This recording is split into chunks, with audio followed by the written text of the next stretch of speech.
তো চলো আজকে আমি শেয়ার করবো আমি আজকে মেলা গেছিলাম, কী কী করেছি না করেছি সেটাই। তো রাধে রাধে বন্ধুরা, এখানে দেখছো মা সন্ধে দিচ্ছে, কারণ মেলা যেতে হবে, দেরি হবে আসতে, তো তার জন্যই সন্ধে দিচ্ছে আর গপুকে খাইয়েও দিচ্ছে মা। তো আমরা রেডি রেডি হয়ে একদম বেরিয়ে পড়েছি যাওয়ার জন্য মেলা। আর টোটোতে বসলে তো লাইট থাকে না, এটা সবাই জানা কথা। মেলা ঢুকে এসে তো চোখে পড়েছে এই বোতলগুলো, খুব ভালো লেগেছিলো। তো একটা বোন গেছিলো আমার সাথে, তো ও নিয়েছে, আমি নিই। এখান থেকে আমি কিছু কাপ কিনেছিলাম, তো ভিডিও করছিলাম, তখন খাচ্ছিলাম আমি। তো বোনকে বললাম যে এদিকে ভিডিও করছি, তো এসে মেয়েদের একটাই পোস্ট 2 টাকা। তো এখানে দেখো আমার মা এতটাই খেতে ব্যস্ত যে কোনো হুঁশ নেই আমি যে ওর ভিডিও করছি। তারপর মেলা ঘুরতে ঘুরতে আমার চোখে পড়লো এই হনুমানজির মূর্তিটা, আমার খুব ভালো লেগেছে।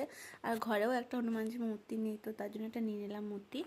তো চলো, টাটা। আমার সব কেনা কমপ্লিট করে নিয়েছিলাম। বাই বাই, দেখা হচ্ছে নেক্সট ভিডিওতে।